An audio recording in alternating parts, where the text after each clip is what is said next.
Hello, hello, hello, and welcome back to another episode of the ParentCamp Podcast. I am April Draine, and today we have the great pleasure of having Miss Julie Powell, president and founder of ParentCamp, on the call and on the line and on this conversation with us.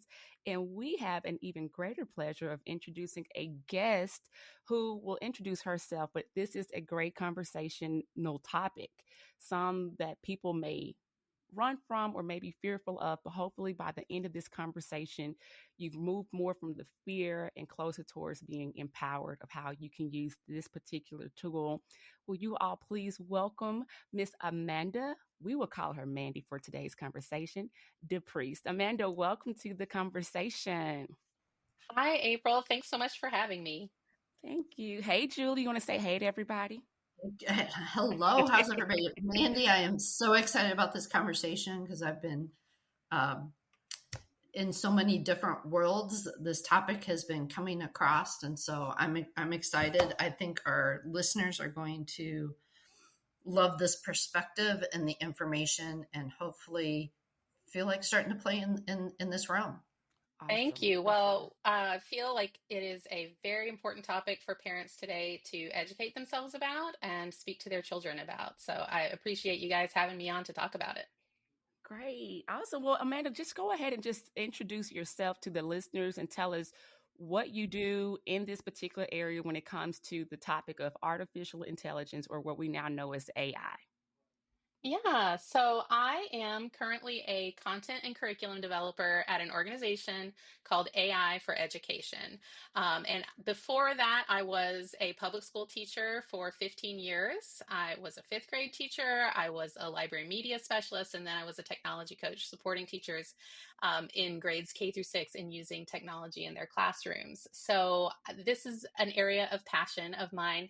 I've been with AI for Education for the past year, and our mission is building AI literacy for primarily educators, but we're starting to expand to talk to a lot of parents too, because we're finding parents have a lot of questions, and parents are important partners in children's education. And we just really believe that in order to interact with this technology safely and intentionally and in a way that is going to benefit student learning and society ultimately, we do that from a place of knowledge. So we're not AI hype guys. We're not trying to get everyone to use AI for everything all the time. But we think that you are better able to make decisions about how it needs to look in your life if you have this baseline understanding of how the technology works, what it can do, what it cannot do, and how to talk about it with your children. Oh, I like it. I like it. I like it. So okay. So let's help the listeners. And I'm glad you mentioned that you all have been trying to expand towards parents as well. So what is your organization again for our listeners? We are AI for Education. You can find us online at aiforeducation.io, and we have trained over 200,000 educators through our free course, through in-person professional development sessions, through virtual PD sessions all over the country and internationally as well. We've been to Canada, we've been to Mexico, we've done some virtual trainings in India, and we've got some upcoming ones overseas as well. So we have really been expanding our reach, which just speaks to how much people want to know about this topic.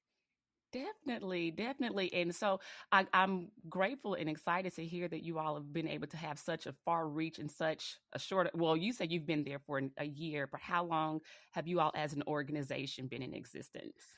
Our company was founded by Amanda Bickerstaff in April of 2023. So we've been around about a year and a half now. And the growth has just been explosive and continues to grow as schools seek guidance and ways to think about this topic, because it's a fascinating topic and it's not that complicated. Anyone can interact with AI, but just getting oriented at first. It can also be a really complex topic. There are so many different issues and things that touch on it. So people appreciate some navigation, like a touchstone. Here's how it's helpful to think about this in a way that informs you, but does not frighten you. So. Yeah, awesome. Well, let's talk about from the educational side, if we can start there, and then definitely want to hear from the parent side. So what ways do you all use your particular organization in the reach and in the communication and training educators in how to use artificial intelligence from the teacher side, and then with teaching students? How does that look for you all as you all are speaking and teaching about AI in the educational realm? Well, we spend a lot of time dispelling myths. There is a lot of hype Okay. about AI. You hear about it in a lot of places. Sometimes the only place you've heard about it is maybe your friend on social media, or like alarmist news stories that are talking about like Skynet and robots taking over the world. And that's the negativity bias, I think, of the news coming out. But so we spend a lot of time explaining what this technology is, how it works, why it is not going to take over society, and what its best use cases are. Because when teachers and schools come to us, one of their main concerns about AI, and this is usually through direct experience, is students using AI to cheat and offload Yes. their work and just Yep. have it do their homework for them. And Yep. so we definitely address that, and we have a lot of strategies for combating that. But we also try to broaden their understanding that this is actually a lot bigger than just that. There are a lot of Mm. things that touch on kids' experience with AI, including things like, deep fakes, bias, misinformation, over dependence, becoming emotionally attached to an artificial companion, things like that, as well as ways that AI can Mm. actually enhance your teaching and learning, and just situating teachers in an understanding of how AI is impacting the workforce, the way we live, the way we interact with knowledge and complete tasks. And so, if we are going to adequately prepare students to be engaged citizens in the world that we're sending them out into, you know, we need to discuss how this technology works and might affect them, and teach them how to use it responsibly and effectively, so that they are prepared for this workforce. They're going to be in the workforce for like 30, 40 years in the future, versus, Mm. all of us parents, we've already been to school. We've already kind of established ourselves as Yeah. adults. So these changes will affect kids more than anyone.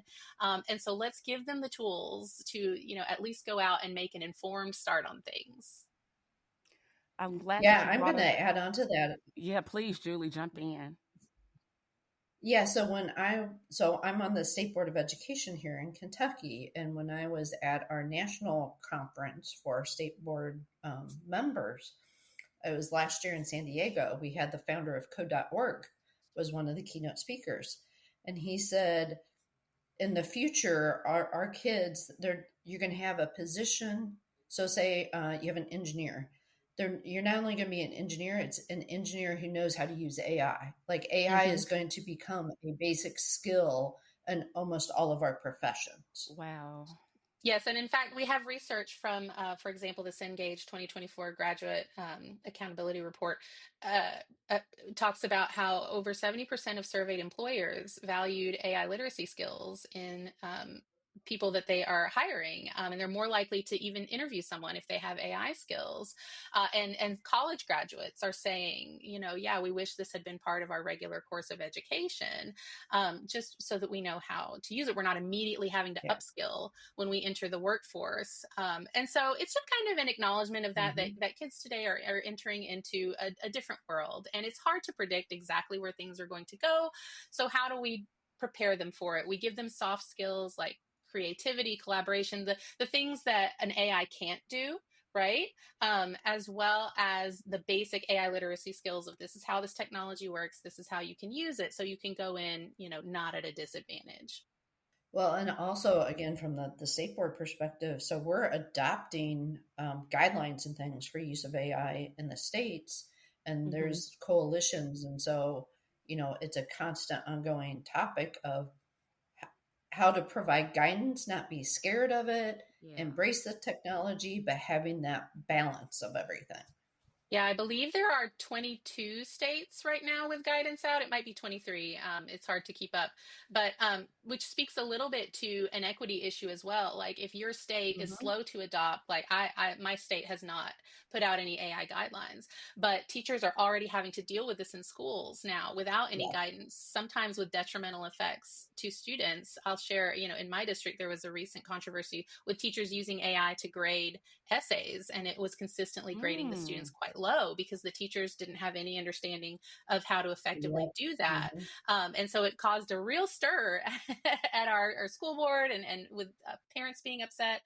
it's the kind of thing that we could have proactively gotten in front of with some good guidance. So we don't want students who happen to live in a place where there is robust AI literacy and guidelines in place for their teachers to benefit, whereas students from places that do not have it lag behind. That's why we try to get our message of AI literacy out to as many schools as possible across the entire country. And that's really where parents can partner on this. Like if Mm, parents become more knowledgeable about it, yeah. they can, rather than being a parent who's afraid of it and say, no, we don't want this in the schools, don't use it, it's a bad tool. Where if parents are understand it, they can partner and kind of support and help, you know, the direction of how the schools are using it, and to be able to be a tool and a skill for our kids to have. Absolutely. Parents are their children's best advocates. And Yep. if there are gaps in the school's preparation of students, then you absolutely should step up and start a conversation, not from a place of hostility. I would work with schools. They're grappling Like, with a lot right now. But if Yeah. you'll assume good intent, on all parts, say, hey, I know this is an issue. What are we doing to help, address it? And just start a conversation. And you'll find that most schools are open to partnership, but they just don't necessarily know how to proceed. So collective conversation can be a great antidote to that, as we discover like what people want and need and how to best go about meeting the needs of those students together with like an open and well-intentioned effort from everyone. So Amanda, how do we help parents, or how not we, because I'm learning today as well, but how do you all help parents as they're trying to help partner with and learn? I mean, because as you just mentioned, parents are the best advocates for their children. So how do you all empower parents to not work so much from the fear side of it, from the things like you mentioned earlier that we're hearing in the news and all the misnomers about AI? What tools or what ways are you helping to empower parents as they help their children and work with teachers when it comes to AI in education? Right. Well, the antidote to fear is knowledge. And so Mm, we do whatever we can to kind of get the basic knowledge of like what this technology is, how does it work, out there to the people. With our free course, we have a free 2-hour course on our website, afforeducation.io. It is geared towards teachers, but it covers all of the basic information that an interested parent would want to know. There are also a lot of good resources. Google's Applied Digital Skills has an AI course like 101 Basics.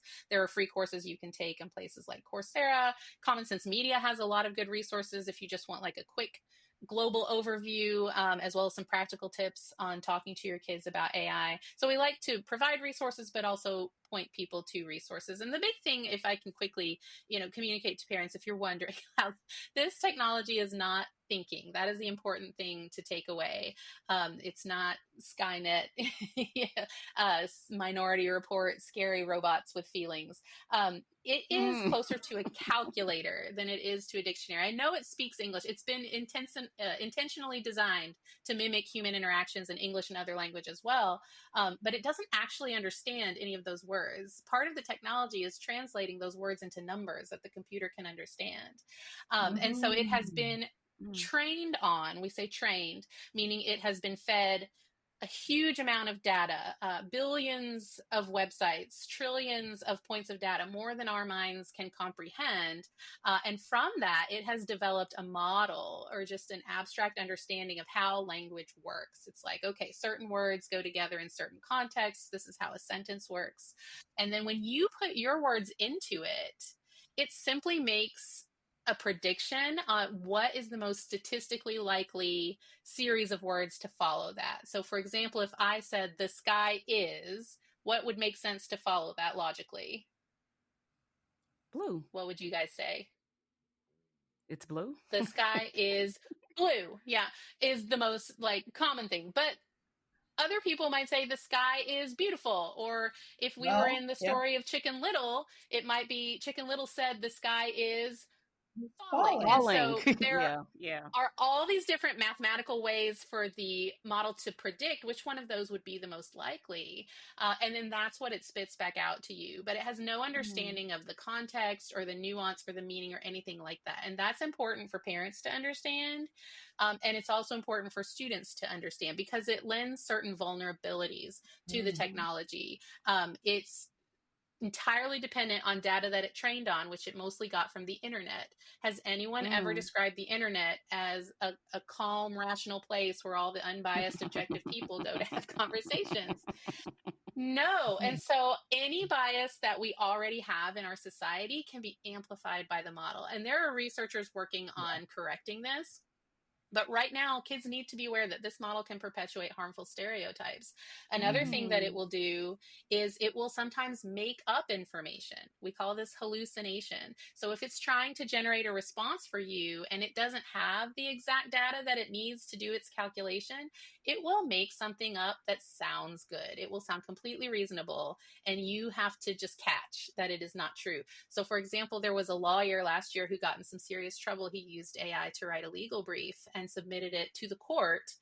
And it turned out that it had completely made up 6 legal precedents that he cited as cases. Oh my goodness, that's not good. Yeah, which of course the other side immediately pointed out. And he just told that I didn't know that it would do that. It will make up fake links to YouTube videos. It will make up fake LinkedIn profiles for people. Wow. You really have to be aware that this can happen and teach kids, especially if they are using it to complete homework.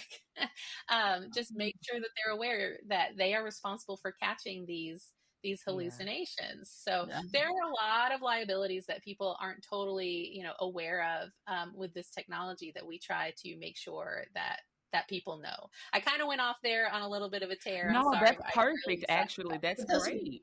Yeah, those are great examples of, just like with media, you have to be media literate and be able to decipher like what is like accurate and good content, original sources. You kind of have to do the same thing with AI. Yes, especially with the ability of generative AI to make images and videos now. So we have these deep fakes, these images. There was a famous one recently of the Pope in like a puffy coat. Like he was wearing a puffer jacket. Or, there are some harmful examples of where some high school students in New Jersey were able to use it to make some inappropriate images of some of their female classmates, which they circulated around. And there was a police investigation that resulted from that. And there's an ongoing civil suit. But that's the kind of thing that can ruin those girls' lives, forever. Oh, yeah. And so, we have to teach kids that we no longer live in an age where you can just trust what you see at face value. You have to interrogate everything. And we like to couch it in the context of just basic digital literacy that we're hopefully already doing anyway, teaching kids to check and confirm, is this accurate? Read laterally, like where's the source? What is this linked from? There are researchers working on digital watermarking techniques so that we can always tell when content has been AI generated, but we're not there yet. And so we just have to make sure kids, especially, and everyone in general, is aware you can't trust content anymore. You've got to check it all.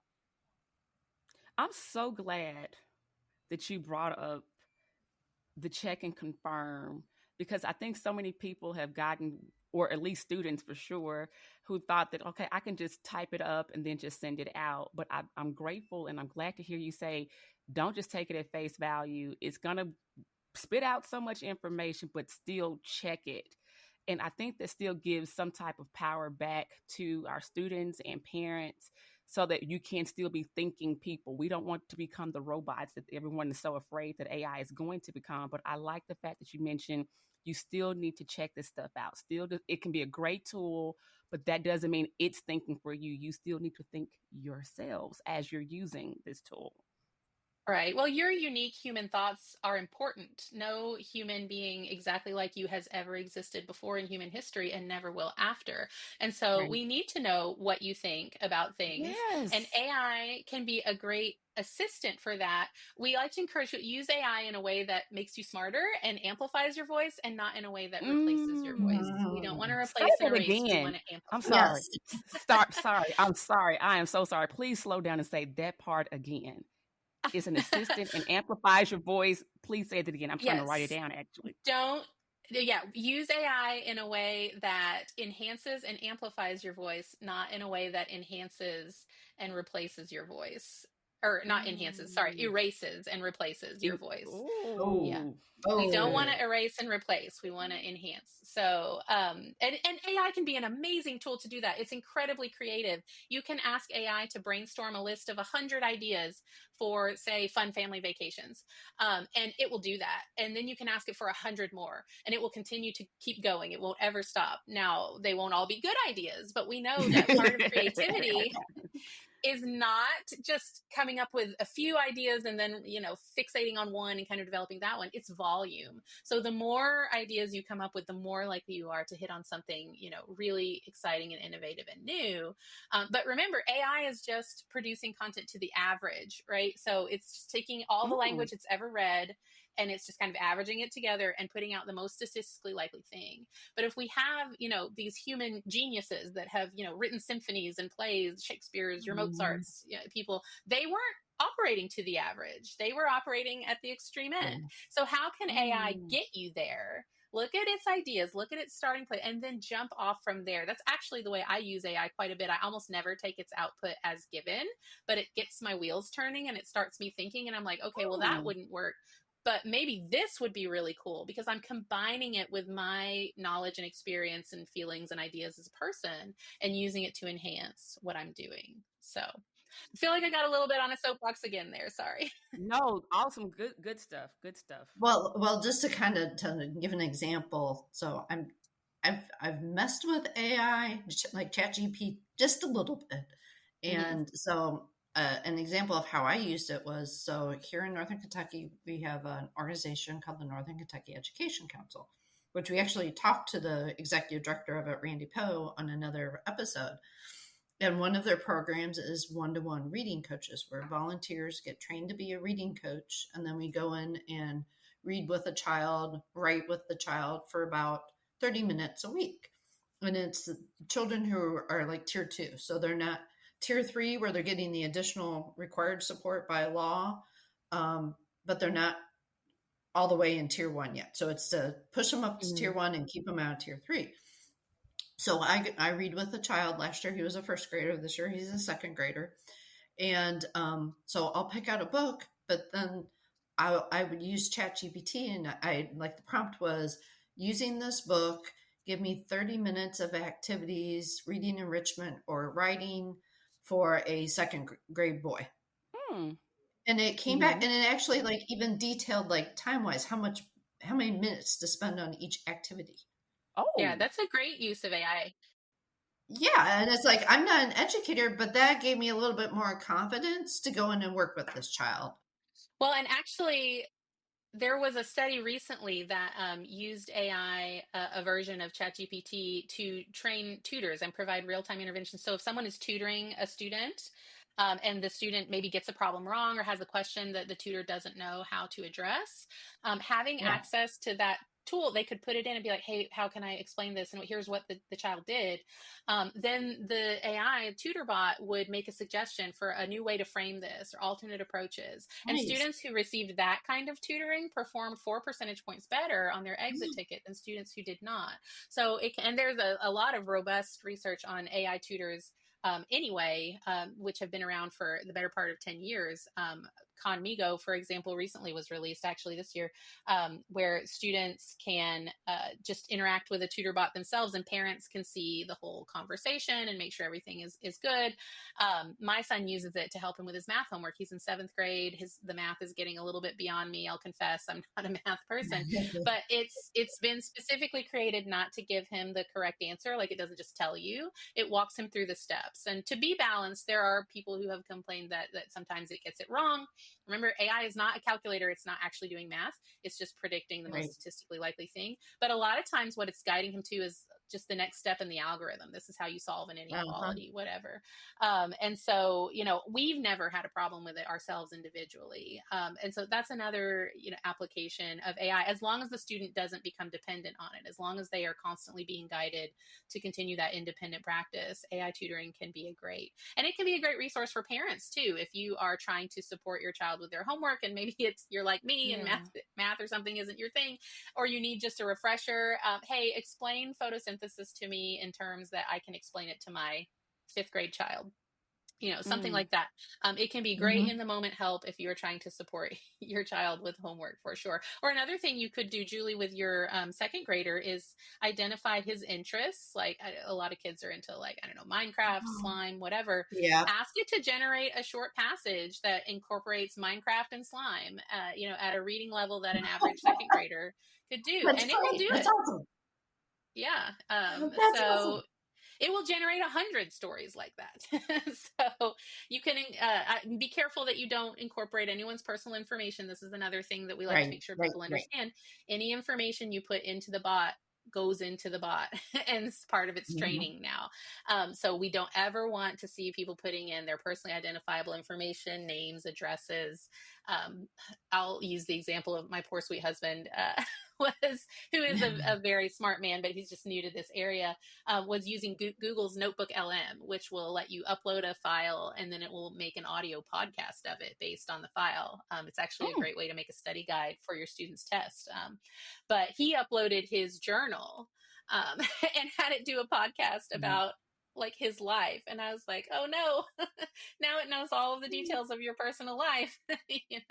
I know companies are having to do that kind of training because they don't want their proprietary information uploaded to it. Yes, you should not upload proprietary, like intellectual property or anything like that into a bot as well, because that will, like, a lot of teachers will tell it, not your purchased curriculum, like, don't upload this lesson and say, hey, give me some extensions for that.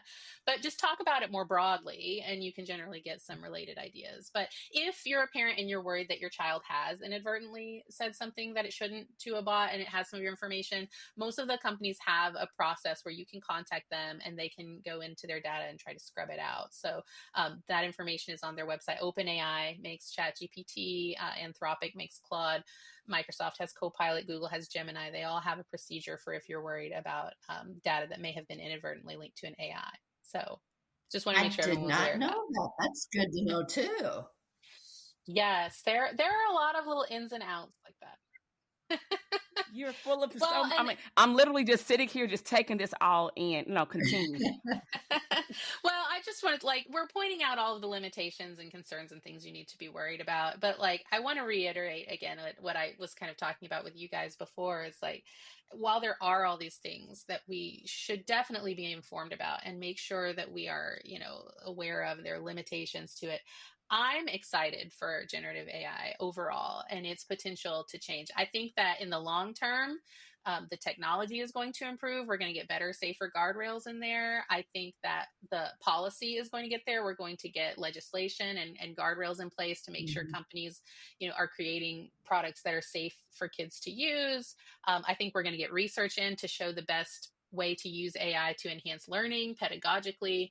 And so, like, I think if we approach it from a place of fear, then we're not going to get there. I think we have to have a positive goal that we're aiming for and stay informed about things. Talk to our kids about this. Don't let them go into their bedroom and close their door and learn about AI from TikTok or from their friends, which there are lots of people doing. Yes. Yep. Give them the benefit of your adult perspective of where you want to see them go with this, and be open about learning about the technology together. Use the tools to say, I don't know about this either. Let's, it's a great way to model being a lifelong learner, and show your kids what you value as a family and have those conversations. But it's not happening if you just let them go off and learn on their own. It's not happening if you stay afraid. So I want everyone to be positive and informed would be the ultimate takeaway. Oh, I'm sorry. I just need to take a moment. If This I was had really good. I mean, it's so much information. Of Right. course, we can't cover it all in a 25, 30-minute podcast episode, but I think you've given us as well as our listeners such a great, like, just a launching pad for what AI can I be agree. if they use it correctly. And even if they don't know all the things, you've given a good balance. I believe some of the questions, some of the areas where it can go left if you're not fully aware, and even I think you've given our listeners a great launching pad with what AI can do in the educational realm, as well as for parents and their involvement, that this doesn't have to be a place of walking from fear. And I love, love, love, love, love the fact that you mentioned that can be something that can enhance and amplify, not erase and replace, and not erase, and replace your voice. Mandy, you've given us so much information. And again, we can't tell it all in this short amount of time. But please, before we log off from today's conversation, where can our listeners go to find more information, not just about what you all are doing, but just in general, if they just want to start to learn or get their feet wet a little bit more, and now that they're not as afraid from hearing you speak to us today, give us some websites or links. And of course, we'll link them in the show notes as well. But any additional references that you can give for our parents and educators to make sure that we're better equipped going into this new realm of learning what AI is. Yeah, so I mentioned we have our free 2-hour course. It is geared for educators, but I know a lot of teachers are also parents as well. But on our website, aiforeducation.io, we also have a webinar series where we talk about a lot of issues around AI. We do usually 2 a month on that. But we also like to point people to resources like I mentioned, Google's Applied Digital Skills has an introductory AI course. There are a lot of great resources on Common Sense Media, which is a site I think many parents might be familiar with because they make a lot of resources, not just AI. But if you'll just Google Common Sense Media AI, they have a lot of resources for parents to facilitate conversations with your kids and kind of go over the basics of it. As well. And so like, just kind of stay aware of like what's happening in your school district, in your state. See if your state is one of the, I think it's 23 now, that has guidance on AI, and read those documents. They're publicly available. And see, how schools are approaching this, and engage in, well-intentioned conversation with your child's school and their teachers, and ask questions, and we need to hold each other accountable in a way that is productive and respectful, because of course we don't want to get tied into content. But I think if everyone assumes good intent and works together, that we can make a really exciting world for our kids to step into, with guardrails applied and being informed and just collective conversation. I'm confident we're going to get there in the long term. Yeah, I think this is also like a place where the kids and the adults can learn together at the same time. Yeah. And so because nobody's really an expert in this yet, so we're all learning. So it's not like the kids are always teaching us or the adults teaching the kids. Everybody's teaching each other on this one. Yes, and some of our most exciting voices in AI for education is we have several student advisors that work with us. Like one of them recently gave a TEDx talk, Pranava Manthina, if you ever want to look him up. But the kids are all right when you listen to them talking about it. Like, they have a vision, they understand what kind of world they're entering into, and they're engaged, and they want to talk about it and learn. And a lot of them don't want to cheat themselves of an education, So, I mean, AI and cheating is a whole other thing we could do a completely different episode on. But like, I think on the whole, like, the kids have a valuable perspective, and that's why I encourage everyone to talk to your kids about AI and get their perspectives, for sure. Mandy, you are such a great asset. Yeah, if I was an emoticon, it'd be the one with the head blown right now. AI can produce emojis. Ask ChatGPT to give you Are a you list serious? of emojis. Yes, it can. Really? It can write code. Oh, Yeah, it can do all kinds of stuff and more every day. So it's exciting, an exciting time. awesome. Well, I don't feel as afraid, and I am a bit more excited. And Mandy, we thank you so very much for taking the time to not only help us become more informed, but our listeners as well. And so much great information that we'll definitely try to include those links that you referenced in our show notes. Julie, any closing things or closing remarks that you would like to give? I know we always want to make sure that anyone who's not familiar with Parent Camp are aware of our links. So anything you would like to give our listeners from the Parent Camp side? Yeah, so I mean, you can always follow us on all the social media platforms. We're on Facebook, Twitter, LinkedIn, and Instagram. Also our website. And then on our website, you can sign up for our newsletter. And we are going to take a lot of the resources that Mandy has shared with us. What you'll end up finding in our newsletter, we will share information about AI for education. So, make sure you sign up for that newsletter. And I guess the one takeaway is to especially to parents is don't be afraid of this Yeah. technology. Yeah. Learn about it, and there are ways that you can use it to empower what you're doing. Learning to advocate for your kids and for yourself and for your community. So it's just a great tool. Definitely is. Oh, listeners, we hope that you have gained some great nuggets from today's conversation. Again, check out the show notes for additional references. Mandy, thank you again so much, and to your team for the awesome work that you all are doing to make sure that not only educators but parents are becoming more equipped to feel more empowered as we all embrace this technology and not run from it or are afraid. Thank you again for all the value you brought to today's conversation. To our listeners, thank you so much for tuning in. And until next time, have a great one, and we'll see you on the next episode.